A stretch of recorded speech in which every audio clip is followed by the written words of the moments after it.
I'm gonna focus on what makes it difficult. And I personally love budgeting. I love challenges because it is a challenge, right? And I personally love it. But what I think makes it most difficult is the fact that, in general, and people will say now more than ever, we live in a microwave society, meaning we want things right away, right? So there's no sense of delayed gratification. And when it comes to budgeting, when you first get your first job, the reason why you got your job or you look forward to allowance was so you can go buy whatever it is you wanted, right? But at the end of the day, as you got older and older, and you continue to have these jobs to kind of, just make ends meet and pay for what you wanted, then bills start to creep in, right? When you got to pay your rent, you have to pay your electricity, you have to pay your phone bill, so on and so forth.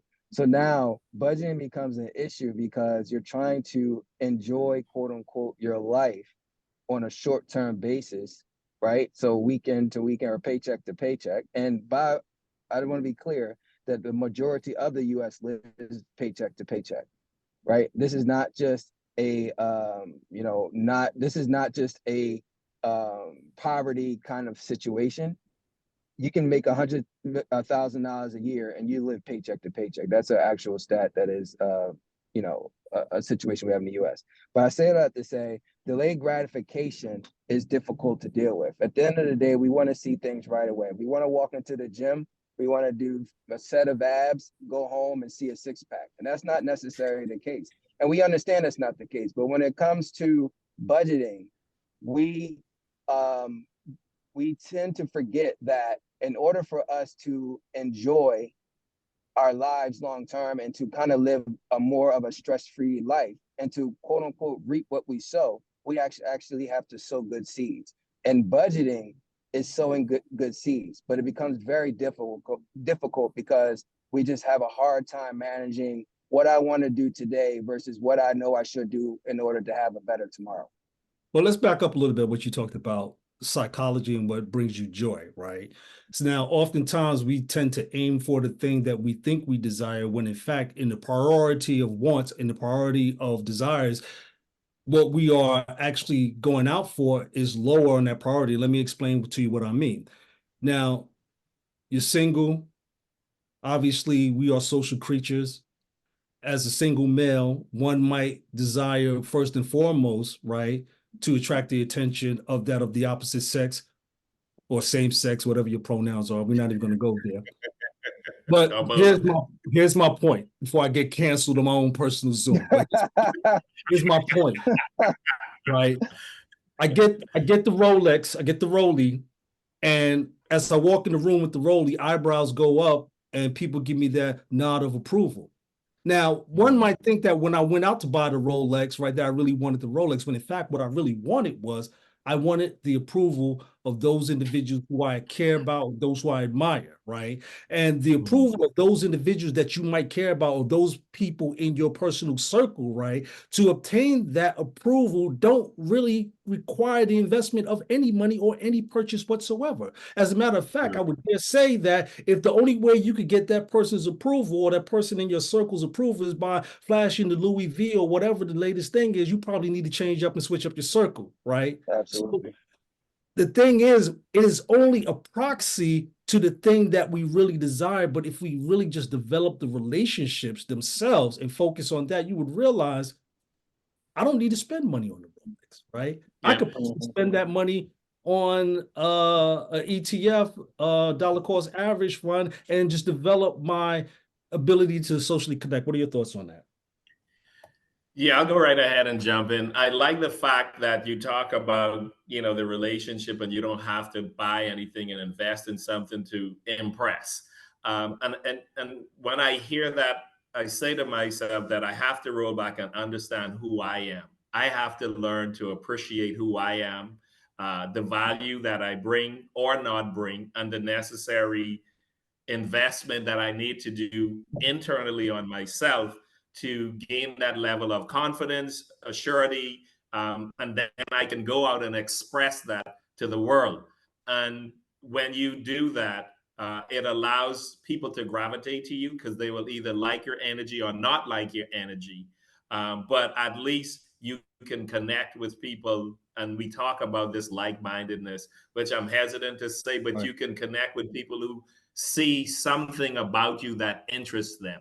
And Right. it may be something that they might learn that, oh, I don't like this because this person's annoying, but at least initially you will attract people. So I think it's important that you have to learn to understand who you are and then bring that to the world to develop those relationships and impress others. Let me put this to Ian though, right? So, should we, because oftentimes you have the case that someone's budget, if they have one, is defined by their lifestyle, right? But shouldn't your lifestyle define your budget? And I'm gonna give you a quick little scenario here, right? So, all right, Sean is G'd up. Remember, I sent the email out to everybody about this is going to be casual, because initially I said I was going to throw on a 3-piece suit, I was going to get G'd up, I was going to blow you out, right? But then what happened was I can't put the 3-piece suit on without getting me a fresh tight fade, right? And now I know Ian doesn't know anything about this because he got braids, so you don't know how much barbers cost. So my barber, I don't even know what the prices are, but I pay $50, right? Because I don't look at the prices, right? I pay him $50, right? So, but when I did this month's budget, I was like, I'm going to do a really aggressive allocation to my brokerage investment, and then I, obviously pay myself first, so we could talk more about that. I did my budget, and then I looked at it. So, because I budget every dollar, I didn't allocate nothing for a haircut. Right now, granted, come on, B. I could go get a haircut if I want for $50. Look at me. You can look at these degrees on the wall. I could have just dropped them. But here's the thing. I said, nah, I can't do that. You know why?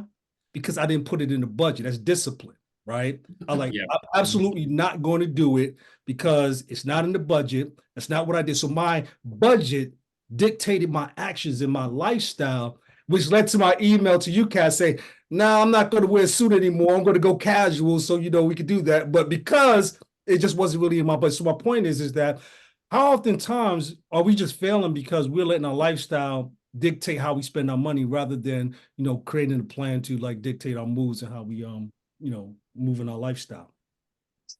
So, yeah. So you guys can hear me, right? Yes, we can. Yeah. All right, perfect. So I like what you're saying because as you're talking, we're actually talking about two different things. One is lifestyle desires, right? And that to me can actually be different from the action of budgeting. And the reason I say that is because P. Diddy has a lifestyle. Does he budget? We don't really know. Maybe he doesn't have to budget because whatever he's personally buys for his lifestyle will never exceed the amount of money he makes. So now, and then there's people who are not able to, who are still living paycheck to paycheck, but they're not into rollies and things of that nature. So to me, we two things dictate the budgeting, in my opinion. One is your mindset and your need for validation is what Craig alluded to, right? I need to be validated. Therefore, I'm investing. This is an investment. I'm investing in validation, right? Where the other is maybe I don't know how to budget, right? Therefore, it becomes difficult because I understand I'm supposed to, spend less than I make, but I honestly can't keep up with my bills. I forgot about this. I forgot about that. So now there's a lack of tracking, right? And the lack of the discipline and the actual action and the actual know-how. Because Craig mentioned his budget to the T tells him whether or not he can go try to outdo someone with a suit, right? Because he got to have the line up, right? So with that being stated, because he has the action, all he has to do is implement the discipline. But he has the knowledge, the systems. You talked about that as well, right, Sean? The systems. So he has the know-how. So now it's a matter of just to do, right? But one should never allow their lifestyle to dictate their budget, because in order for you to budget for your lifestyle, you have to start with a budget, regardless. And then you grow your way into whatever it is you want. You want to move from, I don't know, a Honda Accord to a Maserati, then you have to budget for the Maserati, right? Yeah. And there's nothing wrong with that. It may take a little bit longer, but when you do buy it, you would have been able to actually afford it versus going underwater, going, significantly into debt, not being able to afford a home or get a loan for real life problems. If God forbid you get sick, you get hospital bills, now you're underwater. So I think budgeting becomes difficult because we're not some of us don't know how, some of us don't do the action of actually tracking exactly what we have to spend month to month and knowing what that's going to look like when the check comes in. And then also thinking about the rainy day or the emergencies that may arise, like car goes out. Like literally, here's a great example. I am driving because my car transmission actually went up. So I had to go get my transmission repaired. But that being stated, I actually budget for car repairs on a month-to-month basis, knowing that I won't have a car repair every month, but I have a bucket. So every month that bucket is being allocated towards, right? And it's in growing a pot, right? So now if there is a car expense towards the end of the year, I should be able to pull from that bucket that's been accumulating dollars every month. Now, what if I never needed that bucket for 3 or 4 years?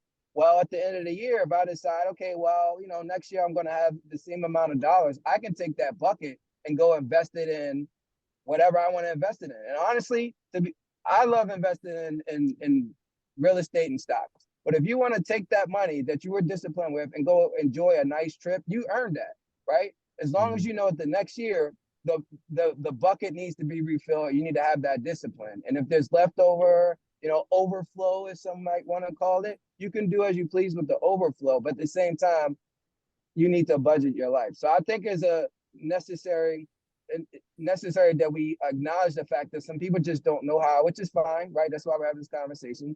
Some people kind of know, but the action isn't there, which becomes more of a discipline thing, right? And then some people are like, well, I'm actually investing in my lifestyle, and that's mindset. And we have to get you from thinking that validation is worth the investment versus your actual future and financial security. I'm broke, baby. I ain't got no money. Boom.